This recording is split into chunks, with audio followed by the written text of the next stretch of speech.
కోల్కతాలో మహిళా వైద్యురాలిపై అమానుషంగా సామూహిక అత్యాచారం చేసి పాశవికంగా హత్య చేసిన కేసులో నిందితులను కఠినంగా శిక్షించాలని రాజమహేంద్రవరం సిటీ ఎమ్మెల్యే ఆదిరెడ్డి శ్రీనివాస్ అన్నారు. వైద్యురాలిపై అత్యాచారం హత్యను ఖండిస్తూ తెలుగుదేశం పార్టీకి చెందిన వైద్య విభాగం ఆధ్వర్యంలో కొవ్వొత్తుల నిరసన ప్రదర్శన చేశారు. డాక్టర్ యాళ్ల ప్రదీప్, డాక్టర్ కొమ్మ శ్రీనివాస్ ఆధ్వర్యంలో శుక్రవారం సాయంత్రం గోకవరం బస్టాండ్ వద్ద ఉన్న అంబేద్కర్ విగ్రహం వద్ద నిరసన కార్యక్రమం జరిగింది.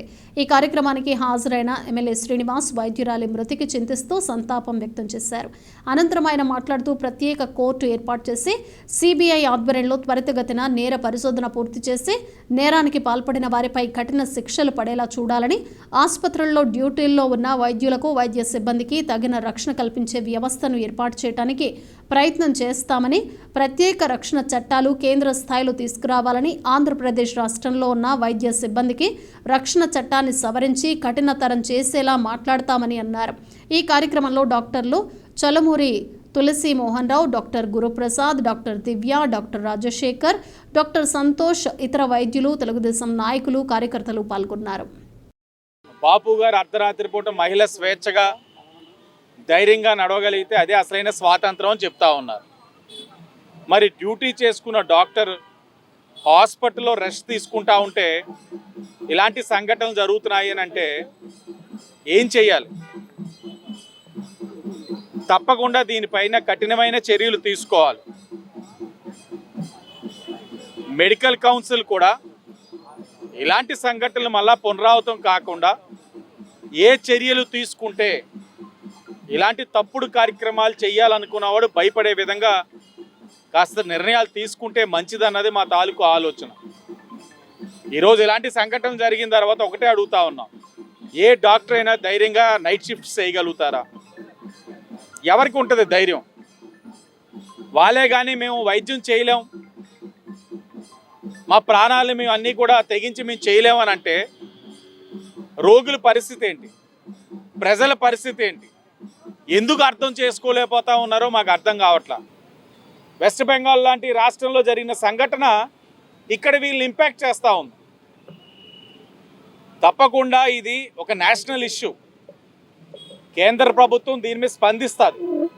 స్పందించి కఠినమైన నిర్ణయాలు తీసుకుంటేనే క్షేత్రస్థాయి అంటే గ్రామాల్లో మహిళలు ధైర్యంగా తిరగలుగుతారు. లేకపోతే ఇది చాలా ఇబ్బందికర పరిస్థితులకి దారి తీస్తుంది.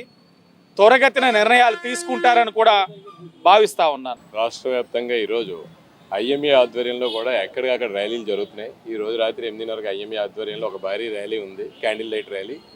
అది కాకుండా ఇది అమ్మాయి 36 గంటలు కంటిన్యూస్ డ్యూటీ చేసి రాత్రి 1 గంటకి ఆ నిద్రను ఆపుకోలేక ఒక్కసారి అలా నిద్రపోతున్న సమయంలో జరిగిన చర్య వలన మొత్తం వైద్యులందరూ దేశవ్యాప్తంగా చాలా భయపడుతున్నారు. ఎందుకంటే ఇది ఒకటే కాదు, చాలా సంఘటనలు ఈ మధ్యకాలంలో వైద్యుల్ని భయోపేతలను చేస్తున్నాయి. దానికి సంబంధించి ఐఎంఏ నుంచి మేము రాష్ట్ర ప్రభుత్వాన్ని, కేంద్ర ప్రభుత్వాన్ని డిమాండ్ చేస్తుంది ఏంటంటే, ప్రొఫెషనల్ ప్రొటెక్షన్ యాక్ట్లో 3 సంవత్సరాలు ఉన్న జైలు శిక్షని 7 సంవత్సరాలు చేస్తే అది నాన్ బెయిలబుల్ అవుతుంది. నాన్ బెయిలబుల్ ఉంటే కొంచెమైనా భయం ఉంటుంది, దానికోసమైనా చేయమని అడుగుతున్నాం. ఈ సమయంలో అయినా గవర్నమెంట్ స్పందించి ఆ చర్య తీసుకుంటుందని, ఆ యాక్ట్ చేస్తుందని ఆశిస్తున్నాం. దీని గురించి స్టేట్ కానీ సెంట్రల్ కానీ అలాగే రాజమండ్రి ఐఎంఏ కూడా చాలా సీరియస్గానే ఉంది. నెక్స్ట్ కమింగ్ 2 days కూడా ఎమర్జెన్సీ సర్వీసెస్ తప్ప మెడికల్ సర్వీసెస్ అన్నీ ఆపాలని మాకు కూడా ఆర్డర్స్ ఇష్యూ చేయడం జరిగింది. ఖచ్చితంగా ఈ 2 days కాదు, ఆమెకు న్యాయం జరిగేంత వరకు కూడా ప్రొటెస్ట్ కంటిన్యూ చేస్తామని చెప్పి, మరి ఇంకెప్పుడైనా సరే ఒక డాక్టర్ మీద, అది ఒక ఫీమేల్ డాక్టర్ మీద ఇలాంటి ఇష్యూస్ జరగాలంటే ఎవరైనా సరే భయపడేలాగా చర్య తీసుకున్నప్పుడే మేము డాక్టర్స్, యాజ్ ఏ డాక్టర్స్ మేమందరం కూడా కామ్ డౌన్ అయ్యి మా వర్క్స్ మేము వెళ్తామని చెప్పి తెలియజేసుకుంటాం.